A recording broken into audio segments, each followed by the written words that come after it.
Greetings, friends and family. Welcome back to Mind Keys. Honored to have you here. So today's video is a really important topic and is something really key for you to understand. And this is something that will improve your life regardless of whether or not this is just your day-to-day life we're talking about, whether this is your relationships or you helping someone else out, whether this is your work with psychedelics or consciousness expansion or spiritual growth, personal development work. Wherever it is you want to improve your quality of life, this is a huge leverage point for you to play with. So watch on and let's go ahead and dive into it here. So I just want to give you a quick caveat that this is unscripted. I'm kind of just riffing here. I'll do my best to be precise and to the point, but I'm still getting used to speaking on camera with a microphone and all that. So if I ramble a little bit, please bear with me. Thanks ahead of time. Okay, so what is the common structure? This is what I've been looking at. This is what I've been kind of studying and exploring. And for a lot of you, this won't be news, but for some of you, this is going to be an aha moment here. So I've been looking at what is the common linguistic thought structure involved with mental illness, with, common issues, and pretty much anytime somebody has a problem. And I've been studying, people I work with, and when they present an issue, what do they come in with? What do they say? I've been studying even just my social media feed, being, on Facebook or Instagram or wherever, and looking at what common complaints and common issues are.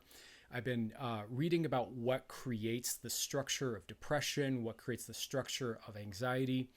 And there is this common thought pattern. And the common thought pattern is generalization.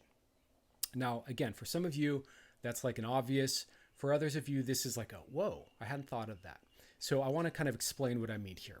So you'll notice in any area of your own life, any area where you're struggling, any area where you have a problem, or if you're dealing with a chronic issue like depression or anxiety or something like that, you'll notice that when you go to describe it, that there is something like I always, or I am blah, blah, blah. Like I am is a massive generalization because we go through so many ways of being and roles and modes and states and feelings throughout the course of a day. So if you're saying I am anxious, I have anxiety, I have depression, you're kind of reducing the whole, rainbow, the whole palette of everything you experience throughout a day down to one particular state that is defining your sense of self, right?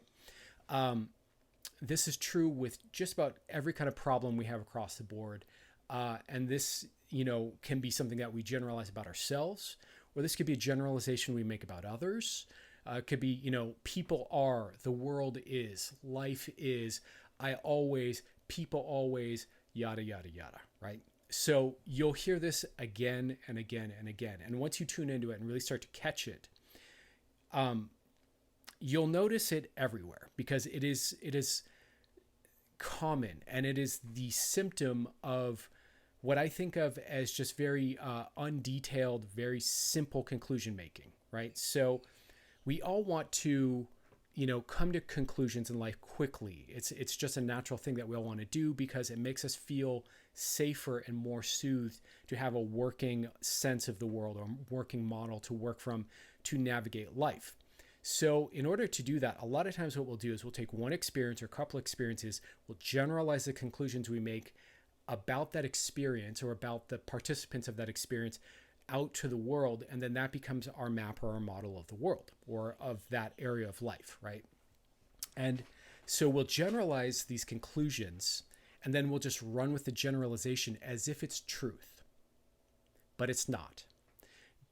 Typically speaking, when we are working with a generalization like that, what you're going to notice is that there's very little information there.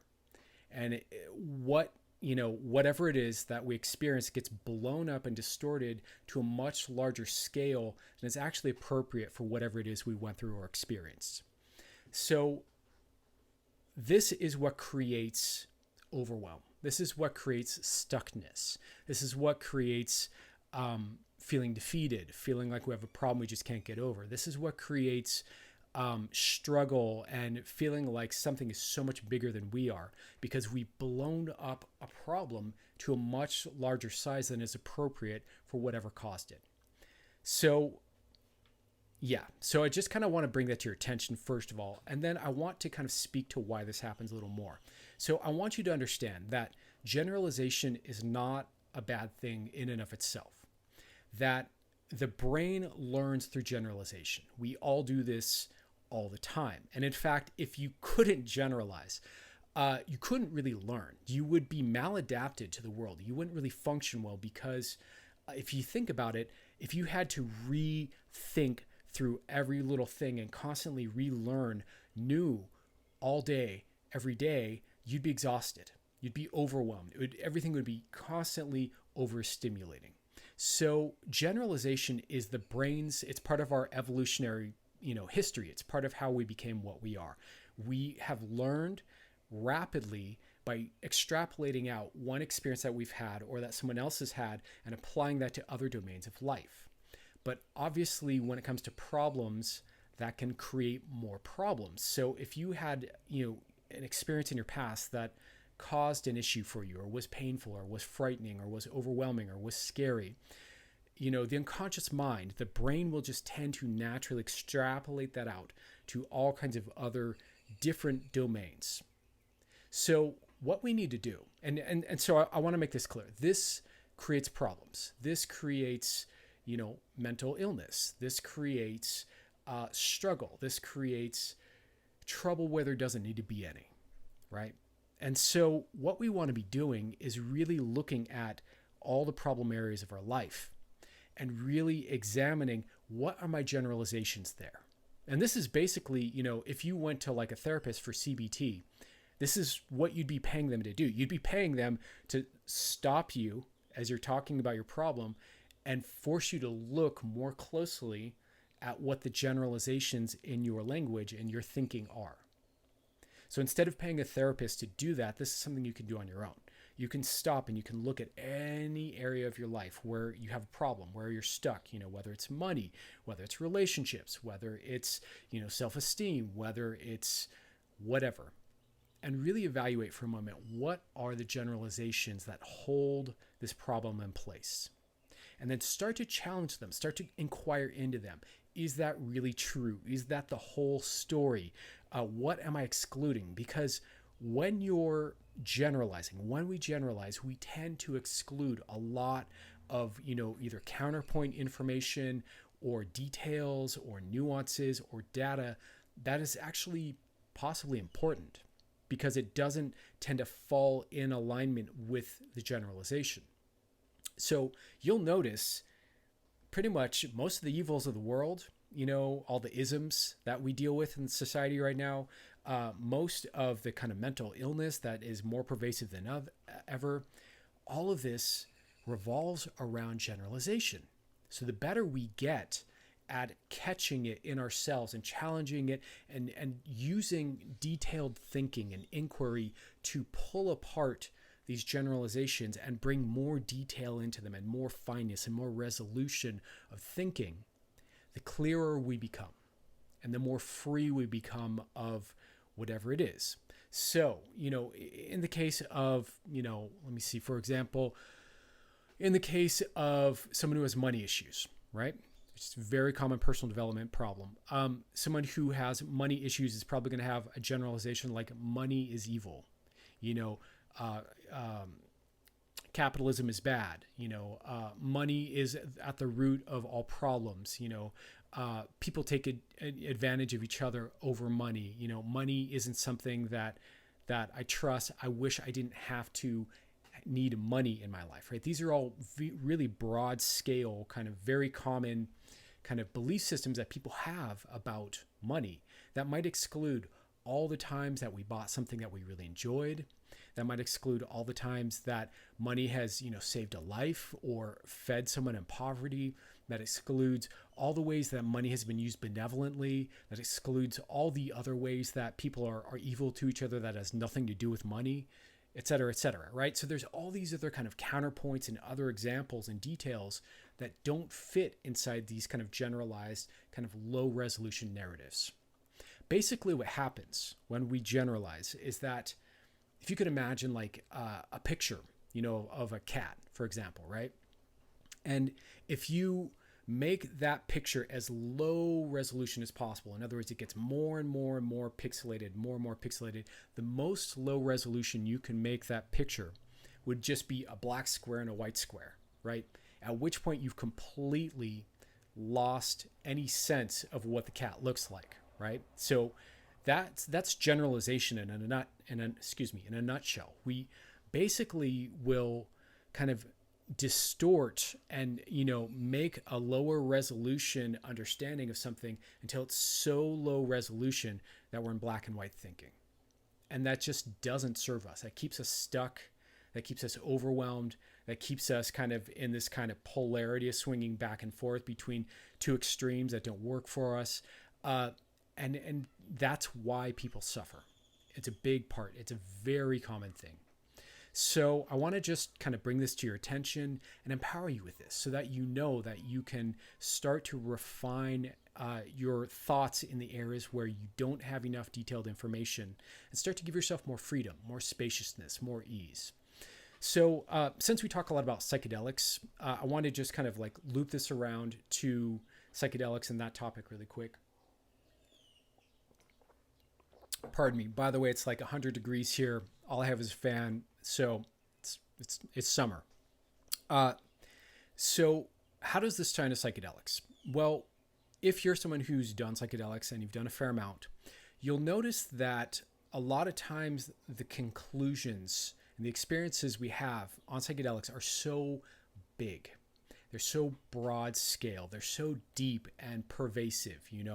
We arrive at these huge conclusions. It's very tempting to turn those into big, broad generalizations. And what I've noticed over and over is that people who are, get into trouble, let's say with psychedelics, and I don't mean legal trouble, but get into trouble with themselves in terms of doing too many, in terms of maybe going a little bit crazy for a while, or maybe, truly ending up in like a mental hospital or having, a psychotic break or something like that. Generally, again, generally, what you'll notice is that these people end up with meanings, with conclusions from the experiences that they've had that are really broad, that are really generalized, and that become confusing because they're too much, because they get extrapolated too far. I do think there are some exceptions, and this is something I'll be talking about more, which is the linguistics of psychedelics. And there's a lot of interesting stuff there in terms of, generally speaking, the linguistics of the psychedelic community and the way we communicate about psychedelic experiences are very abstract and big and broad. Things like it's all one, or the universe, or the ego, or the self. These are very big, broad, abstract concepts, right? So this is kind of part and parcel of working in the psychedelic space, in the psychedelic community, is that we have a lot of these kind of abstract, big ideas we're working with, which there's a lot of generalization inside of. So it's part of the work we need to do to start to make the ideas that we're experiencing better articulated and more clear and more defined, and bring them down into clarity, and don't just let them be these big, fuzzy, blown up kind of concepts. So, and the reason for that, like I was just saying, is because you can end up really kind of doing yourself a disservice if you are writing on, especially if it becomes a runaway set of generalizations. So someone has a psychedelic experience, and a lot of times what happens is they have a revelation, they have an insight, and that insight then becomes generalized or extrapolated out to other domains because our brain is working different and it's not filtering information in the same way. So we're making all these new connections, which is really cool.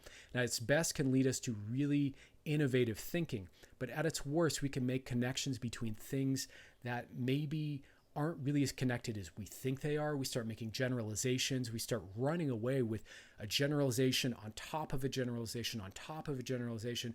All of a sudden, we're believing these really strange, bizarre, kind of distorted perceptions of ourselves, of reality, of life, of the world. And it's tough because, we'll talk more about deep questions. There's a lot to say about deep thinking and deep questions in the psychedelic space. And I'm comfortable having those conversations, and I have a lot of deep, broad beliefs myself. But it's important to quality control those conclusions with inquiry, with exploration, with getting precise, with getting specific with our language and with our thinking. And this is something a lot of psychonauts don't do. And then you end up with these people who end up with these really big, pervasive beliefs that aren't integrated into their lives, that aren't integrated into their character, to their behavior, into their model of the world in a way that empowers them or leaves them more functional or more clear or more happy or more at ease or anything like that. So I just want to encourage you, I'm assuming you're a psychonaut if you're watching this and that you're interested in psychedelics because I talk about them all the time. I'm assuming you're probably interested in personal growth because that's kind of the thrust and the direction of this channel. I'm not just talking about drugs for no reason. And I'm assuming that you want a better quality of life. And so, I want to point you at this. This is an important piece here. So I really want to encourage you, just in summary really quick, to think about the problem areas of your life. Think about, and if it's easier for you, you can look at what other people complain about first and think about what are the generalizations in what they're saying. And think about your own complaints and your own struggles and what are the generalizations and kind of the unresolved, blown up, over distorted kind of things that are inside of whatever it is that you're struggling to deal with. And then consider, doing some inquiry. Maybe you want to, journal it out and write it down. A lot of people like to do that. I personally like to just sit and challenge it internally. Just think.